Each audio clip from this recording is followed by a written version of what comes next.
അപ്പോൾ മോർണിംഗ് ക്ലാസ്സിൽ നമ്മൾ എന്തൊക്കെ ഡിസ്കസ് ചെയ്തത്? ഡയമെൻഷനാലിറ്റി റിഡക്ഷൻ അല്ലേ പറഞ്ഞത് അല്ലേ?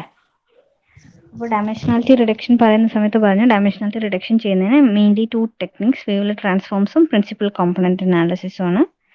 വേവ്ലെറ്റ് എന്നതിന് പോർഷൻ ഓഫ് വേവിലാണ് ആക്ച്വലി വേവ്ലെറ്റ് ട്രാൻസ്ഫോം എന്ന് പറയുന്നത്. അതിലൊരു ഡാറ്റ വെക്ടർ ഡി അപ്ലൈ ചെയ്തിട്ട് നമുക്ക് ഡി ഡാഷ് എന്ന് പറയുന്ന ഡാറ്റ വെക്ടർ കിട്ടുകയാണ് ചെയ്യുക. അതായത് അതൊരു portion of that data vector ആയിരിക്കും. അങ്ങനെ ചെയ്യുന്നതുകൊണ്ടുള്ള അഡ്വാൻറ്റേജ് എന്താ? Some of the irrelevant dimensions can be reduced here. That's the advantage, right? So these are about the dimensionality reduction techniques.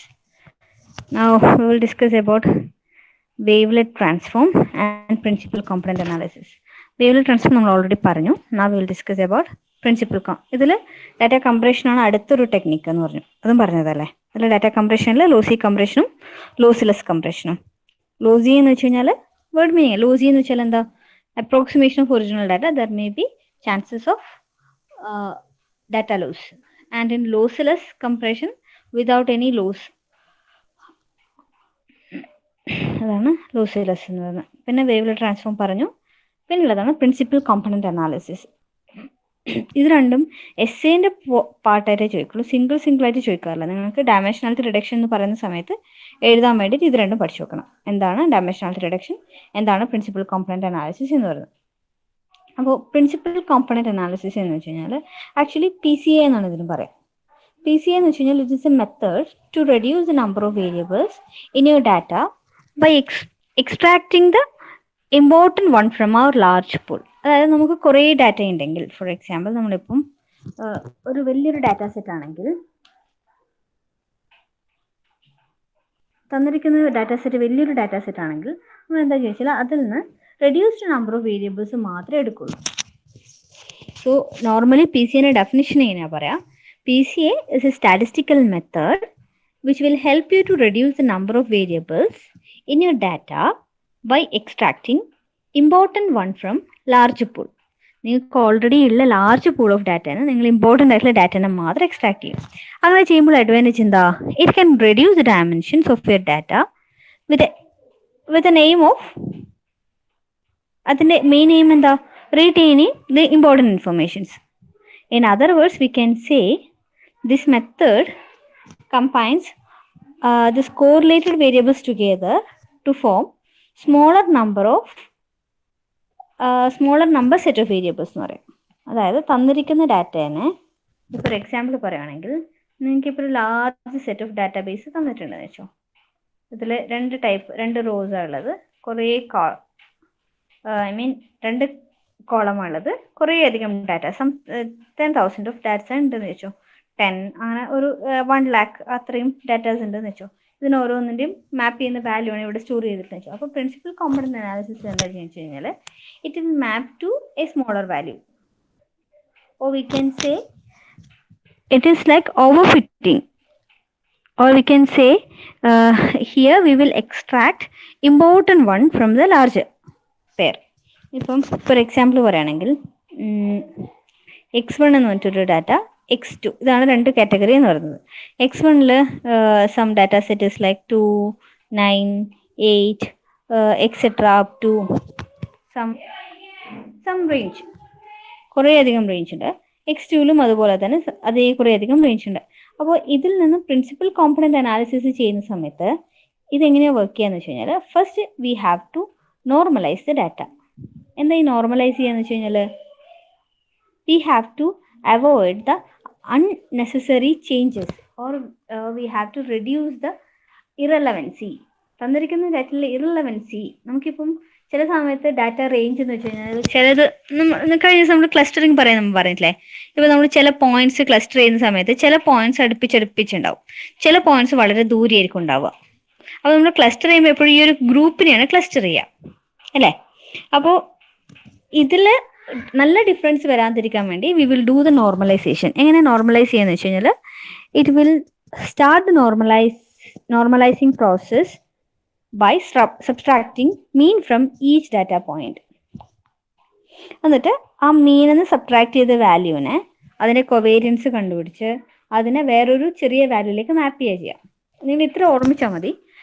ഈ പ്രിൻസിപ്പൽ കോമ്പണന്റ് അനാലിസിസ് എന്നത് ഡയമെൻഷനാലിറ്റി റിഡക്ഷൻ ആണ്. ഇതിൽ large set of pool ഡാറ്റയെന്ന് നമ്മൾ കുറച്ച് data, important ആയിട്ടുള്ള കുറച്ച് ഡാറ്റേനെ മാത്രം extract ചെയ്ത് മൈൻഡ് ചെയ്തെടുക്കുന്ന പ്രോസസ്സിനെയാണ് നമ്മൾ ശരിക്കും പ്രിൻസിപ്പൽ കോമ്പണന്റ് അനാലിസിസ് എന്ന് പറയാം. പ്രിൻസിപ്പൽ കോമ്പണന്റ് അനാലിസിസിൽ നമുക്കൊരു പ്രിൻസിപ്പൽ കോമ്പണന്റ് ഉണ്ടാവും. എന്താ ഈ പ്രിൻസിപ്പൽ കോമ്പണന്റ് എന്ന് വെച്ച് കഴിഞ്ഞാൽ it is actually an orthogonal vector of our data എന്ന് പറയാം. നമുക്കിപ്പോൾ തന്നിരിക്കുന്ന ഡാറ്റയാണ് നമ്മളതിൻ്റെ ഓർത്തോഗോണൽ വെക്ടറായിട്ട് റെപ്രസെൻറ്റ് ചെയ്യും.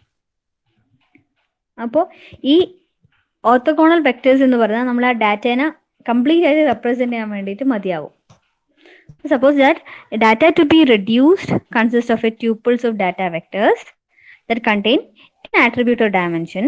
In principal component analysis or PCA, it searches for k n-dimensional orthogonal vectors, and these orthogonal vectors are best suited to represent our data. In that way, we can reduce the data size to a smaller space, resulting in dimensionality reduction. പറഞ്ഞ് മനസ്സിലായോ നിങ്ങൾക്ക്? അതായത് നിങ്ങളിപ്പം നിങ്ങളുടെ ക്ലാസ്സിൻ്റെ കേസിൽ നിങ്ങളിപ്പം class committee വിളിക്കുന്നില്ലേ? Class committee എന്ന് വെച്ചാൽ എന്താ? നിങ്ങൾ എൻ്റെ ക്ലാസ്സിൻ്റെ ഒരു റെപ്രസെൻറ്റേറ്റീവ് എന്നുള്ള രീതിയിലല്ലേ വരുന്നത്?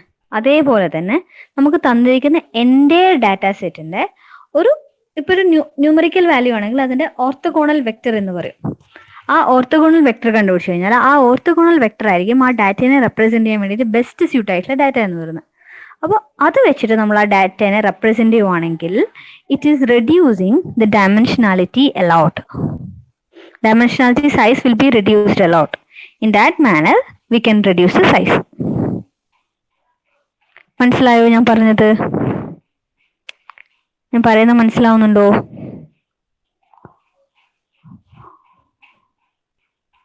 അഭിലാഷ്, റമീസ്, സർഗ, ജിതിന, ശ്രീ, ഫജർ, ഞാൻ ഇപ്പൊ പറഞ്ഞിരിക്കുന്ന കാര്യങ്ങൾ മനസ്സിലായോ നിങ്ങൾക്ക്?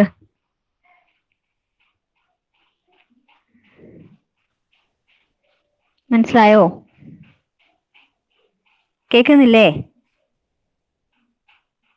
ഹലോ? യെസ്. ഇപ്പൊ എന്താ നിങ്ങൾ പ്രിൻസിപ്പൽ കോമ്പണന്റ് അനാലിസിസ് എന്ന് പറഞ്ഞാൽ എഴുതുക?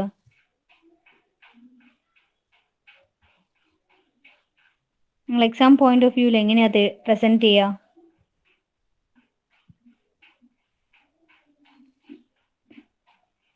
പ്രിൻസിപ്പൽ കോമ്പണന്റ് അനാലിസിസ് എന്ന് വെച്ച് കഴിഞ്ഞാൽ എന്തിനു വേണ്ടി യൂസ് ചെയ്യുന്ന ടെക്നിക്കാ? Which is used for dimensionality reduction. അതിലെങ്ങനെ ഡയമെൻഷനാലിറ്റി റിഡക്ഷൻ ചെയ്യുക? നമ്മൾ we will select a k n-dimensional vectors and these vectors are best suited to represent our data. This original data are thus projected onto a smaller space, resulting in dimensionality reduction. നമുക്ക് തന്നിരിക്കുന്ന എൻ്റെ data നമ്മൾ smaller സ്പേസിലേക്ക് represent ചെയ്യുന്നു. So in that manner we can reduce the size. Okay അല്ലേ? ശരി. ഇനി next മെത്തേഡാണ് ഡയമെൻഷനാലിറ്റി കഴിഞ്ഞ അടുത്ത റിഡക്ഷൻ ടെക്നിക്ക് ഏതാ? ന്യൂമറോസിറ്റി റിഡക്ഷൻ അല്ലേ?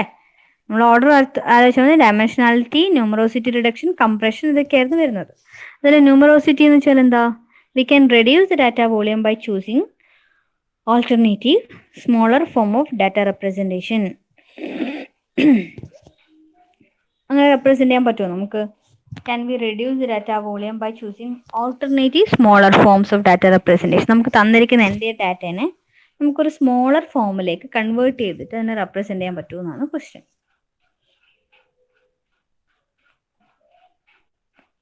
അങ്ങനെ ചെയ്യുന്നതിനാണ് ന്യൂമറോസിറ്റി റിഡക്ഷൻ എന്ന് പറയുക. How we can do that? Just consider this graph. ഇത് നമ്മൾ ഹിസ്റ്റോഗ്രാം എന്നല്ലേ പറയാം,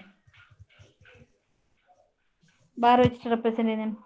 ഈ ഹിസ്റ്റോഗ്രാമിൽ നോക്കി, ആദ്യത്തിൽ 5, 10, 15, 20, 25, 30 ഇത്രയായിരുന്നു ഇൻ്റർവെൽസ് എന്ന് പറയുന്നത്. 1, 2, 3 അപ് ടു 10 വരെ. അപ്പോൾ ഞാൻ ന്യൂമറോസിറ്റി റിഡക്ഷൻ അപ്ലൈ ചെയ്തിട്ട് അതെന്ത് ചെയ്തു? 0 to 10 വരെയുള്ളതിനെ ഒറ്റൊരു കാറ്റഗറി ആയിട്ട് കൺസിഡർ ചെയ്തു. നേരത്തെ ഞാൻ 5, 10 എന്ന് പറയുന്ന ഡിഫറെൻറ്റ് കാറ്റഗറി, ഡയമെൻഷൻസ് കാറ്റഗറി എടുത്തിട്ടുണ്ടായിരുന്നു. പക്ഷെ ഇവിടെ ഞാൻ എന്ത് ചെയ്യുന്നു? I M considering the continuous period of 1 to 10 and 11 to 20, 21 to 30. In that manner I am considering. So we can reduce the data volume here. Am I right? നമുക്ക് ഇതിൽ data volume reduce ചെയ്യാൻ പറ്റില്ലേ? പറ്റൂല്ലയോ? Continuous റേഞ്ചിലുള്ള data ആയിട്ട് represent ചെയ്ത് കഴിഞ്ഞാൽ നമുക്കതിനെ reduce ചെയ്യാൻ പറ്റില്ല അതിന്റെ നമ്പർ സൈസ്. അപ്പോൾ in numerosity reduction technique, mainly 4 methods. They are regression, non-linear regression, histogram, clustering, sampling. These are the 4 methods. ഈ 3 മെത്തേഡ് ഓർത്ത് വെക്കേണ്ടതാണ്. ന്യൂമറോസിറ്റി റിഡക്ഷൻ സെപ്പറേറ്റ് ക്വസ്റ്റ്യൻ ചോദിക്കാറുള്ള area. So in numerosity reduction, main 4 methods are regression and log linear models, histogram, clustering, and sampling. Okay. So we will move on to the first one. Regression and non-linear models. Actually, ഈ പറയുന്ന സാധനങ്ങളൊക്കെ more related to mathematics ആണ്. നമ്മൾ mathematical modelling ആണ് ഇവിടെ ശരിക്കും detail ആയിട്ട് use ചെയ്യുന്നത്. അപ്പോൾ എന്താണ് ഈ റിഗ്രഷൻ എന്ന് വെച്ച് കഴിഞ്ഞാൽ, നിങ്ങൾ സ്റ്റാറ്റിസ്റ്റിക്സ് കേട്ടിട്ടുണ്ടാവേ? ഡാറ്റ മൈനിങ്ങിൽ റിഗ്രഷൻ എന്ന് പറയുന്നത് statistical modeling ടെക്നിക്കാണ്.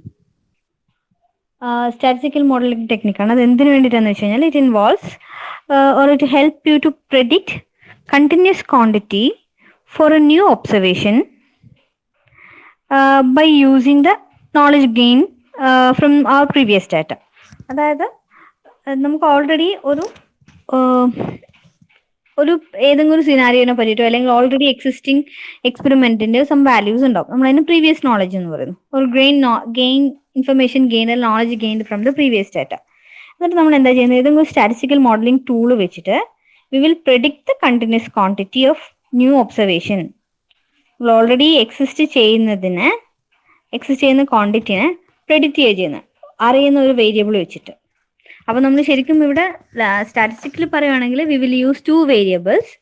One A random variable y, we will call it as A response variable.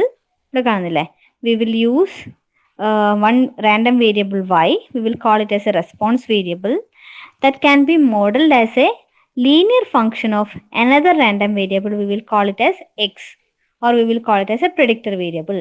അതായത് ഒരു റെസ്പോൺസ് വേരിയബിളിനെ വേറൊരു പ്രെഡിക്റ്റർ വേരിയബിൾ വെച്ചിട്ട് മോഡൽ ചെയ്യാണ് ശരിക്കും ഇവിടെ ചെയ്യുന്നത്.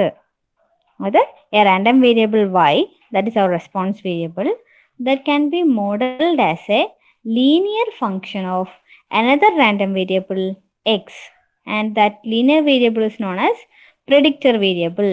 Normally linear function equation എന്താ, y is equal to ax plus b എന്നല്ലേ പറയാം നമ്മൾ, alpha plus beta X.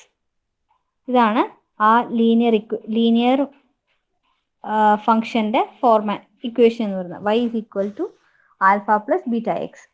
Here x and y എന്താ, they are numeric attribute database attributes, and coefficient alpha beta are known as regression coefficient.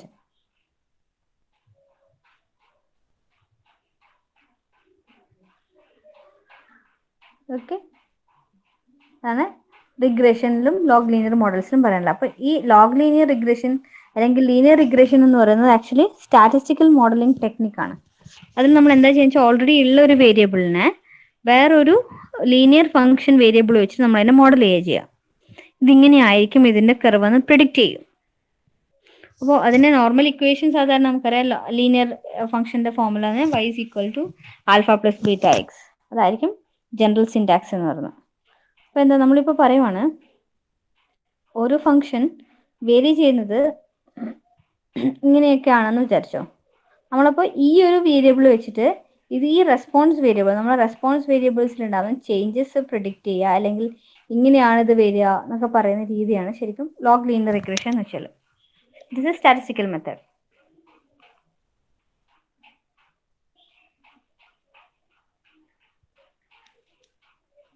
Okay, അപ്പോൾ ഇനി log linear റിഗ്രഷനിൽ multiple linear regression ഉണ്ട്. It's actually an extension of simple linear regression. What is happening here, which allows response variable y to be modeled as a function of 2 or more predictor variable. നേരത്തെ കേസിലാണെങ്കിൽ ഒരു response variable എക്സും ഒരു predictor variable വൈയേ ഉള്ളൂ. ഇവിടെ നമ്മൾ response variable എക്സിന് ഒന്നിൽ കൂടുതൽ predictor variables ഉണ്ടാവും, y, z, like that. Okay, So single response variable and multiple linear function multiple predictor variable, then we will call it as multiple linear regression. And log linear technique is used in statistics to examine the relationship between more than two categorical values. അതാണ് log linear variables എന്ന് പറയുന്നത്, അല്ലെങ്കിൽ log linear models എന്ന് പറയുന്നത്.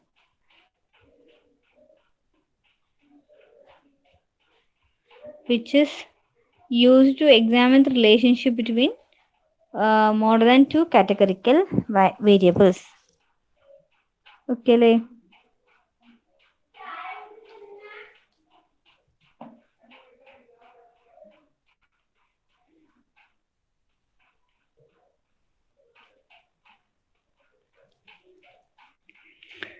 അടുത്തൊരു ടെക്നിക്കാണ്. അതിൽ വരുന്നത് ഏതൊക്കെയായിരുന്നു? ന്യൂമറോസിറ്റി റിഡക്ഷനിൽ ഞാൻ കുറച്ച് പേര് പറഞ്ഞില്ലേ, ഏതൊക്കെയായിരുന്നു? Linear regression log linear models കഴിഞ്ഞു. അടുത്താണ് ഹിസ്റ്റോഗ്രാം. ഹിസ്റ്റോഗ്രാം നോക്കിയേ. ഹിസ്റ്റോഗ്രാം എന്ന് വെച്ചാൽ എന്താ? Histogram is uses binning to approximate the data distribution and are a popular form of data reduction. ഇപ്പോൾ ഹിസ്റ്റോഗ്രാം വരക്കാന്ന് വെച്ചാൽ എന്താ? Partition the data distribution of A into disjoint subsets or buckets. നമ്മൾ normally ഗ്രാഫിൽ വരയ്ക്കില്ല ഒരു ഹിസ്റ്റോഗ്രാം, ഒരു bar shaped model like this.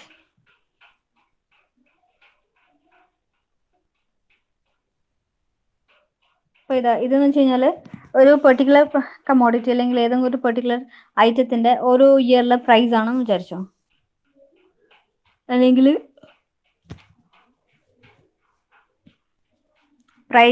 പ്രൈസും ഫ്രീക്വൻസിയുമാണ് ഇവിടെ. അതായത് ഓരോന്നിന്റെ പ്രൈസും എത്ര ഐറ്റംസ് സെല് ചെയ്യുന്നുണ്ട് എന്നുള്ളതിന്റെ ഡീറ്റെയിൽസ് ആണെന്ന് വിചാരിച്ചോ. അപ്പോൾ ഇവിടെ നോക്കി, ഇവിടെ എങ്ങനെ നമ്മൾ റെപ്രസെന്റ് ചെയ്തിട്ടുള്ളത്? പെർട്ടിക്കുലർ കമോഡിറ്റി 1 എന്ന് പറയുന്നത്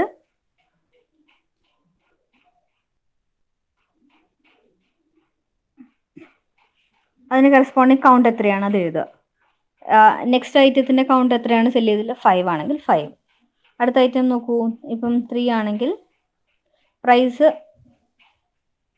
15 ആണെങ്കിൽ അതിന്റെ കൗണ്ട് എന്ന് പറയുന്നത് 3 ആണ്. അടുത്ത 15 കൗണ്ട് വരുന്നതിന് ചിലപ്പം 7, 8, അങ്ങനെ ഓരോ പ്രൈസിലും ഓരോ കൗണ്ട്.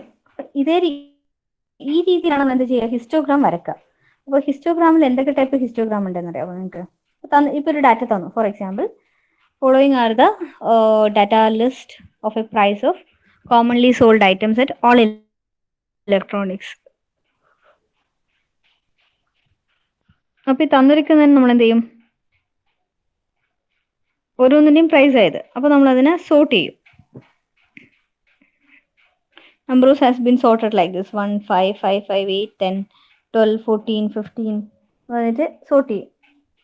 അപ്പോൾ ഓരോ കമോഡിറ്റി ഇപ്പം 5N ഉള്ളതിന് എത്ര യൂണിറ്റ് സെല് ചെയ്യുന്നുണ്ടെന്നാണ് നമുക്ക് നോക്കേണ്ടത്. ചിലപ്പോൾ അത് വേരി ചെയ്യും, ചിലപ്പോൾ സെയിം ആയിരിക്കും. ഓക്കെ, 5 എന്ന് പറയുന്നത് എത്ര 5 ഉണ്ട്?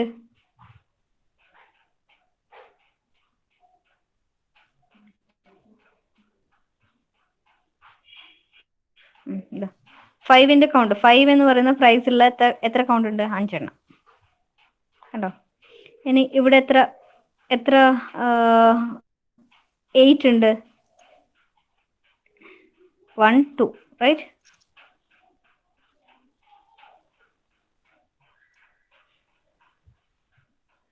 ഇത് 8 ഇവിടെ വരും.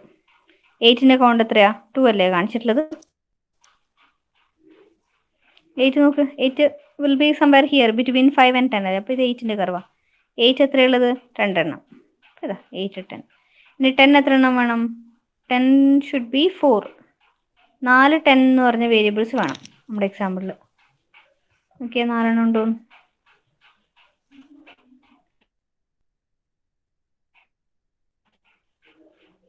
വൺ ടു ത്രീ ഫോർ കണ്ടില്ലേ?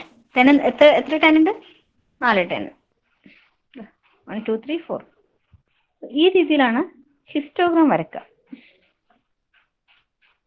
Here price and its item count is given. How a histogram can be drawn. In a histogram le thanne bucket size we can design either equal width bucket or equal frequency. In equal width histogram, width of each bucket range is uniform. ഇനി equal frequency ആണെങ്കിലോ, in equal frequency histogram the bucket are created so that roughly the frequency of each bucket is constant. എത്ര പ്രാവശ്യം അത് occur ചെയ്യുന്നത്, അതായത് ആ ബക്കറ്റിന്റെ frequency എന്ന് പറയുന്നത് സിമിലർ ആയിരിക്കും, ഈക്വൽ വിഡ്ത്ത്. ഓക്കെ, ഡിഫറൻസ് ഉണ്ടോ? 0 to 10, 10 to 20, 20 to next value. 10 to 20 എന്ന് പറയുന്നത് രണ്ടെണ്ണം.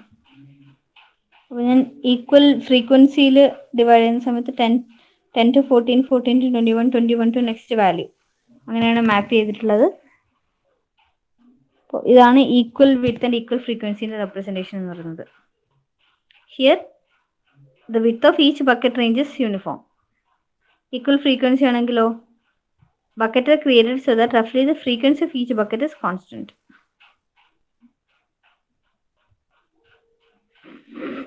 ഓക്കെ, എല്ലാത്തിൻ്റെയും ബക്കറ്റ് സൈസ് ഈക്വൽ ഫ്രീക്വൻസി വരുന്ന നോക്കിയേ, സെയിം ഫ്രീക്വൻസി 3 വരുന്നത്. നേരത്തെ 1 to 10 2 ഉണ്ടായിരുന്നു, 10 to 20 4 ഉണ്ടായിരുന്നു, 20 to 30 മീൻസ് 3 ഉണ്ടായിരുന്നു. ഞാനിപ്പോൾ എന്താ ചെയ്തത്, 10 പകരം 10 to 14 എടുത്തു. ഈക്വൽ ഫ്രീക്വൻസി ആവുന്ന സമയത്ത് നമുക്ക് എല്ലാം ഈ റേഞ്ചിൽ 10 to 14, 14 to 21, 21 to 30 ഇതൊക്കെ വരുന്ന ഒറ്റ റേഞ്ച് 3ലാണ്. നേരത്തെ 10 to 20 ആകുമ്പോഴോ ഒന്ന് 2ലാണ് വരുന്നത്, ഒന്ന് 4ലാണ് വരുന്നത്, അടുത്ത 3ലാണ് വരുന്നത്. So we will consider this value and we will divide it among equal width and equal frequency. If it is of equal frequency,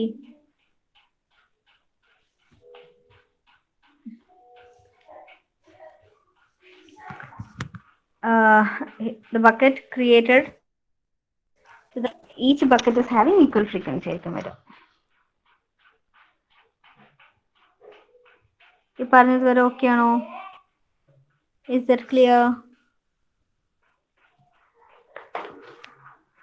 Is that clear?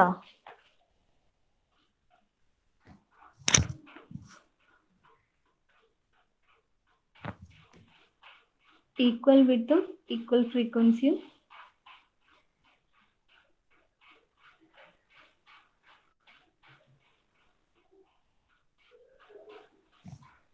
Okay.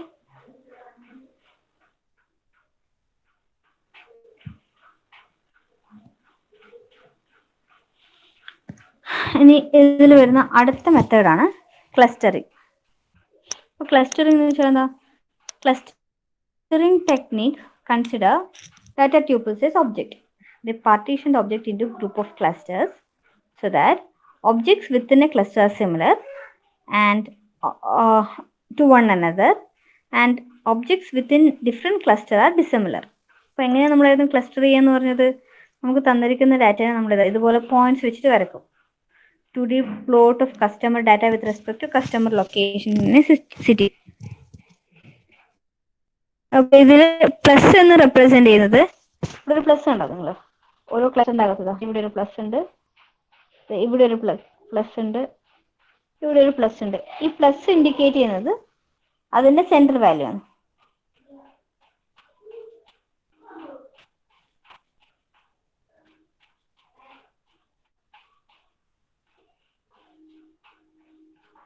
So a 2D plot, this is a 2D plot cluster of customer data with respect to customer location. Here in a city showing 3 data clusters. Each cluster is centroid is marked with a value plus. ഇതിൽ ആ ക്ലസ്റ്ററിന്റെ സെന്ററിനാണ് നമ്മൾ centroid എന്ന് പറയാം. Representing the average point in space for that cluster, and outliers may be detected as values that fall outside of the set of clusters. ഇതിൽ നമുക്ക് ഇതിന്റെ പുറത്ത് കാണുന്ന ഡോട്ട് ഇല്ലേ, ഇതിന്റെ ഈ ഡോട്ട്സ് ഒക്കെ, ഇത് നമ്മൾ പറയുന്ന പേരാണ് ഔട്ട്ലിയേഴ്സ്. ഈ പോയിന്റ്സിനെയാണ് ഔട്ട്ലിയേഴ്സ് എന്ന് പറയാം. ഇനി ഇതിന്റെ ഉള്ളിൽ വരുന്ന സാധനത്തിനാണ് നമ്മൾ എന്ത് പറയാ? ക്ലസ്റ്ററിംഗ് ഒബ്ജക്റ്റ് അല്ലെ, ക്ലസ്റ്റേർഡ് ഒബ്ജക്റ്റ് എന്ന് പറയാം.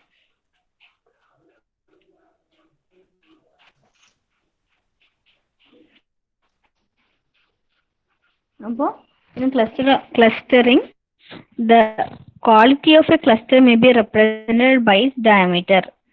അപ്പോൾ എന്തുകൊണ്ട് അങ്ങനെ പറഞ്ഞത്? ഇപ്പോൾ ഈ ഒരു എക്സാമ്പിൾ നോക്കിയാൽ നിങ്ങൾ ഈ ഇതിപ്പം ഇതിലുള്ള എല്ലാ ഡാറ്റ ഒബ്ജക്ട്സിനും ബിഹേവിയർ സിമിലർ ആയിരിക്കും. ഫോർ എക്സാമ്പിൾ ഇതാണ് ക്ലസ്റ്റർ 1 എന്ന് വിചാരിച്ചോ.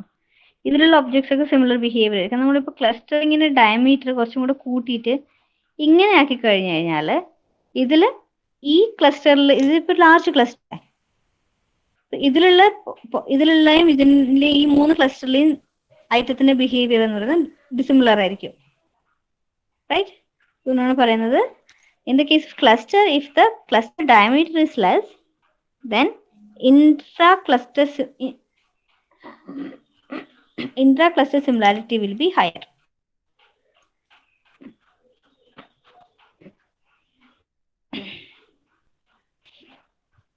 The quality of a cluster may be represented by its diameter. Maximum distance between any two objects in the cluster is known as maximum. Then we cannot tell the quality of that cluster is good. Centroid distance is another alternative measure of cluster quality, and it is identified as the average distance of each cluster object.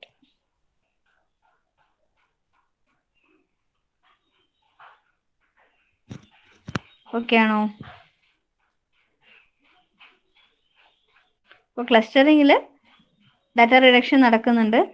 എന്നുവെച്ചാൽ ഔട്ട്ലിയേഴ്സ് ഒക്കെ നമ്മൾ remove ചെയ്യുന്നുണ്ടല്ലോ. Cluster representation data are used to replace actual data.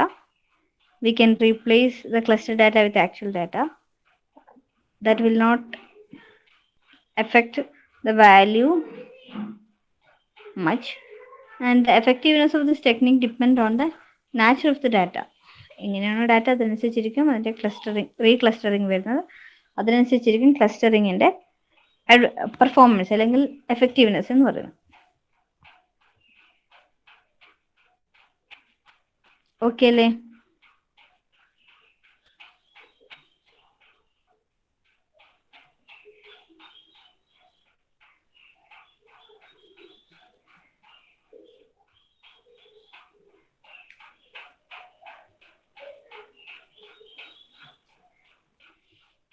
അടുത്ത ടെക്നിക്കാണ് sampling എന്ന് വെച്ച് കഴിഞ്ഞാൽ. Sampling എന്ന് വെച്ചാൽ നിങ്ങൾക്ക് പ്രോബബിലിറ്റീൻ്റെ പ്രോബ്ലം അറിയാൻ കാര്യമായിരിക്കും. സാമ്പിളിംഗ് എന്ന് വെച്ചാൽ എന്താ? We are considering just one sample. So sampling can be used as a data reduction technique because it allows large data set to be represented by a much smaller random variables. വലിയ data set represent ചെയ്യാൻ നമുക്കൊരു normally smaller random sample use ചെയ്യുന്നത്. അതിൽ തന്നെ random സാമ്പിളിംഗിൽ 4 type ഉണ്ട്. Simple random sample without replacement, SRS, WR എന്ന് പറയും. അടുത്ത simple random sample, SRS same ആണ്. Simple random sample with replacement, without ആണെങ്കിൽ WR. SRS, WR ആണ് simple random sample without replacement. With replacement ആവുമ്പോൾ WR എന്നത്. Next one is cluster satisfied sample.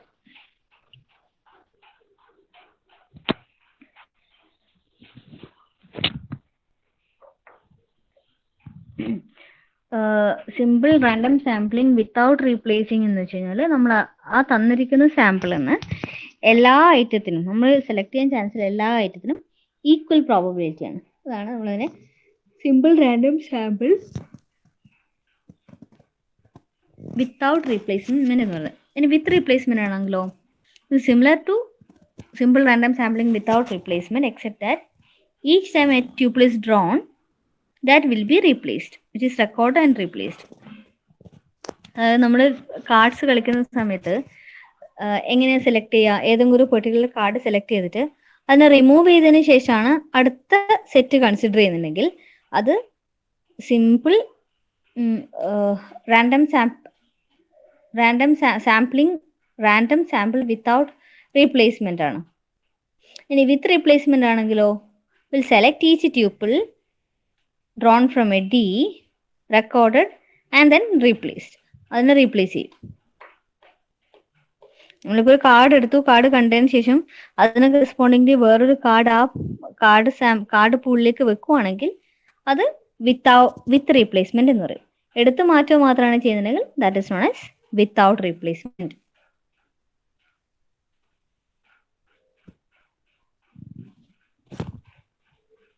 ഇപ്പോൾ ഇവിടെ നോക്കിയേ, T1, T2, T3, T4, T5, T6, T7 and T8. Here simple random sample without replacement ആണെങ്കിൽ ഒരു പ്രാവശ്യം S4 select ചെയ്ത് കഴിഞ്ഞാൽ അതിന് പകരം ഞാൻ വേറെ ഒന്നും കൊടുക്കില്ല. അതുകൊണ്ടാ T1, T5, T8, T6, T4 എടുക്കുന്നില്ല, T4 ചൂസ് ചെയ്തുകൊണ്ട്. ഇതിലാണെങ്കിലോ T4 പകരം വേറെ ഒരു T4 അവിടെ റീപ്ലേസ് ചെയ്യുന്നുണ്ട്. അതാണ് സിമ്പിൾ റാൻഡം സാമ്പിൾ വിത്ത് റീപ്ലേസ്മെന്റും വിത്തൗട്ട് റീപ്ലേസ്മെന്റും നമ്മുടെ ഡിഫറൻസ്.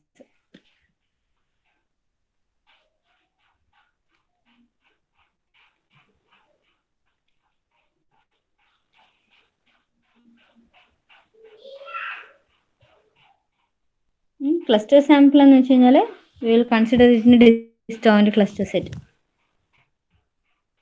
ക്ലസ്റ്റർ സാമ്പിളിംഗ് എന്ന് പറയാം.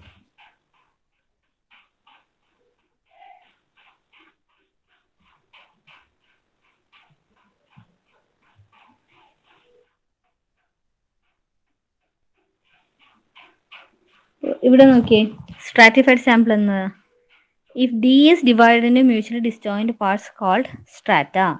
ഇപ്പം യൂത്ത് ഉണ്ട്, മിഡിൽ ഏജ്ഡ് ഉണ്ട്, സീനിയർ ഉണ്ട്. ഈ എക്സാമ്പിൾ നോക്കാം. യൂത്ത് T80 to 391 വരെ വാല്യൂ യൂത്ത്. ഇവിടെ വരെ മിഡിൽ ഏജ്ഡ്, ഇവിടെ നിന്ന് രണ്ടെണ്ണം സീനിയർ. അപ്പോൾ ഞാൻ എന്താ ചെയ്യുന്നത് വെച്ചാൽ മിഡ് സെറ്റ്. അപ്പോൾ 380 to 391 വരെ യൂത്ത് ആണെന്ന് റെപ്രസെന്റ് ചെയ്തു. അടുത്താണെങ്കിലോ T17, 138, 290 ആൻഡ് 326 അല്ലേ. അപ്പം ഇതിൽ ഓരോ കാറ്റഗറി റെപ്രസെന്റ് ചെയ്തൊക്കെ ഇവിടുത്തെ സ്റ്റാർട്ടിങ്ങും എൻഡിങ്ങും വെച്ചിട്ടാണ് ഇവിടെ യൂത്തിനെ റെപ്രസെന്റ് ചെയ്തത്. അടുത്താണെങ്കിലോ T117 തൊട്ടിട്ട് T326 വരെ. ഇത്രയാണ് ഇതിനെ മിഡിൽ ഏജ്ഡ് എന്ന് പറയുന്നത്. ഇനി സീനിയർ കാറ്റഗറി ആണെങ്കിലോ T69. അതായത് D is divided into mutually disjoint parts called strata. അതിനാണ് സ്ട്രാറ്റിഫൈഡ് സാമ്പിൾ എന്ന് പറയുക. Stratified sample D is generated by obtaining simple random sample at each of the strata.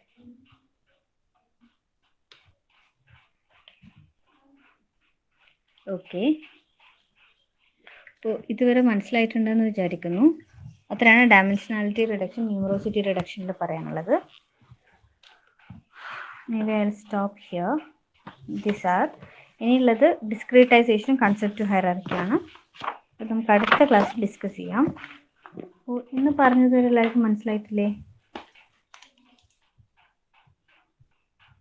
വെറുതെ പറയരുത്. തന്നിരിക്കുന്ന PPTയും നിങ്ങൾ മെറ്റീരിയൽസ് ഒന്ന് നോക്കുക.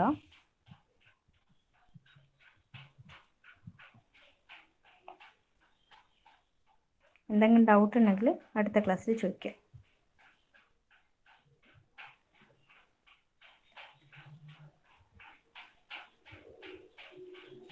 ഓക്കെ, ഒന്ന് അറ്റൻഡൻസ് പറഞ്ഞു.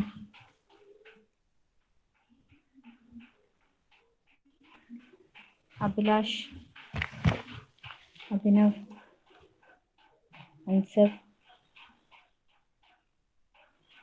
അനുശ്രീ, അർജുൻ, അശ്വിൻ, അതുൽ ദിനേശ്, അതുൽ സത്യപാൽ, ഫെബിന, ഫജർ, ജാസിം, ജാസിമില്ല, ജാസിം ഹരീസ്, മിഥിലാജ്, മൃദുല,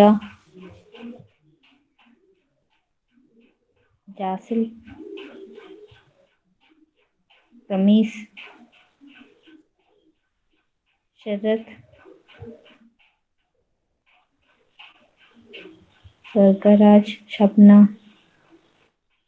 സൗരഭ്, ശ്രീരാജ്, സുബിൻ രാജ്, വിഷ്ണു,